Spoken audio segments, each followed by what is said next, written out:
Welcome, friends and family from near and far. You were invited here to share this moment with Linda and Oswald because you are the people who mean the most to them. The understanding and mutual respect that they bring to their lives together has its roots in the love, friendship, and guidance that you have given them. You are their community, and they are honored to have you witness and celebrate the next new chapter of their love story. They stand before you today, ready and willing to fully commit to one another as husband and wife, as confidants, as forever friends. Dear Oswald, to my future husband Oswald, our day is finally here, a day that we have been planning for a long time. You are kind, loving, and honest, and so very giving, and I know you always want the best for me. There are times when we have our disagreements, but we work on it constantly. Our relationship is fluid, it will grow and it will change over time, but I promise that I will always love you and work hard for our relationship. You are my best friend and my soulmate. I am so glad that we found each other. I look forward to our adventures and are forever to my Oswald.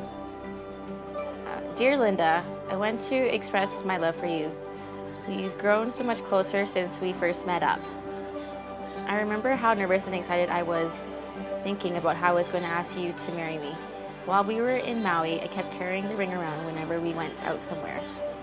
Finally, on the end of the hike through the bamboo forest, we got to the waterfall. I decided that I had to ask then and there.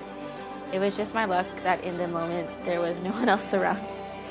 I was so nervous, but I'm glad I worked up the courage to ask you to marry me.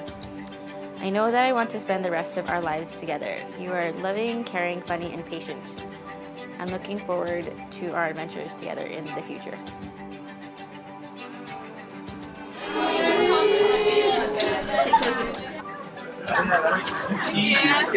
Where I'm coming from. Okay. So when Oz and Linda started first dating, I noticed one very big thing, that the two of you are very different people. All right, so I know you share very common interests, but the way you do things are very different. So for example, if I had to describe Oz, I would say he's a self-proclaimed introvert. He consistently obsesses over the details, even minor details that make no difference. I remember when she first met Oz, whenever she would speak his name, her eyes would just get this little spark, and it would almost be kind of frustrating, but wow, she was really into him. And I remember how pretty soon after they started dating, she told me in confidence that, hey, he's probably the one, so how happy am I to see them here now today? I found this quote and I thought that it instantly reminded me of you two here. So going forward, the quote goes, I promise to remember that neither one of us is perfect, but strive to remind myself of the ways that we are perfect for each other.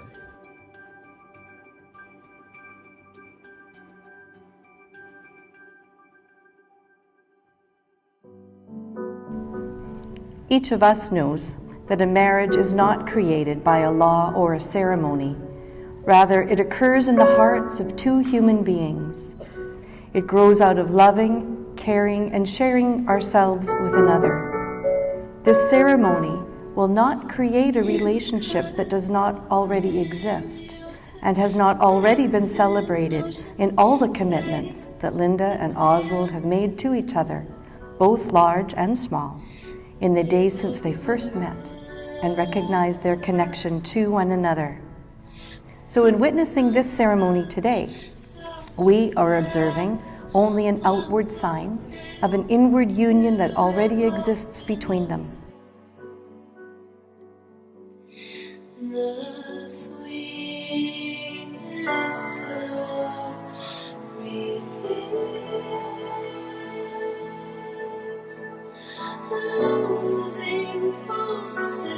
So to Oz, thank you so much for being the kind of man that Linda had always dreamed of marrying. Thank you so much for being the kind of man who Linda looked forward to taking care of her for the rest of her life. I've known Linda for a long time, And even though I haven't known you for very long, I've met you recently. And I truly believe that there is no better man out there than you to give her the love and respect and care that she deserves. And I wanted to thank you. And I wanted to welcome you to my family as well. So if we can all just raise our glasses and toast to love, to Oz, and to Linda.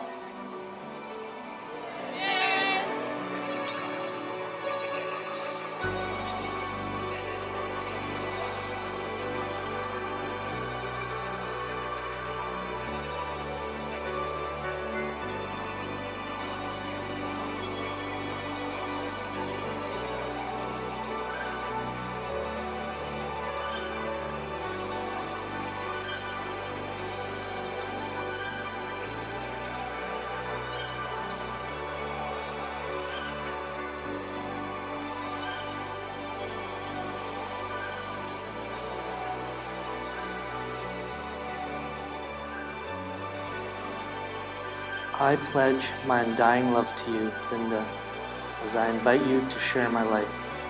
I call upon these persons here present to witness that I, Oswald, do take you, Linda, to be my lawful wedded wife, my constant friend, my faithful partner, and my love from this day forward.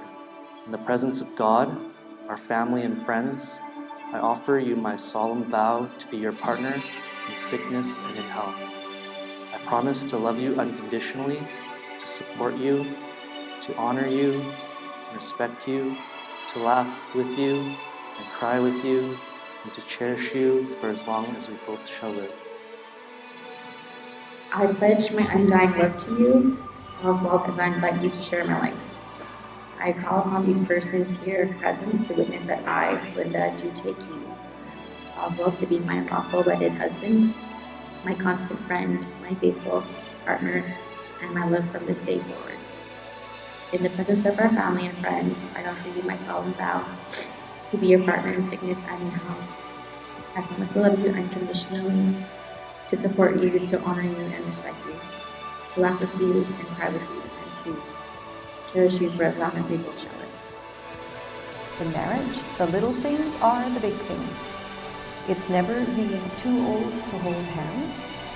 It's remembering to say, I love you, at least once a day. It's having a mutual sense of values and common objectives.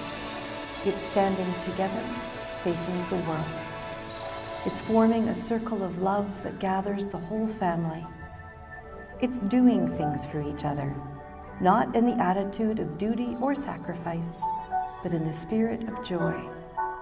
It's never going to sleep angry. It is at no time taking the other for granted. The courtship should not end with the honeymoon. It should continue through the years. It's speaking words of appreciation and demonstrating gratitude in thoughtful ways. It's not only marrying the right partner, it's being the right partner.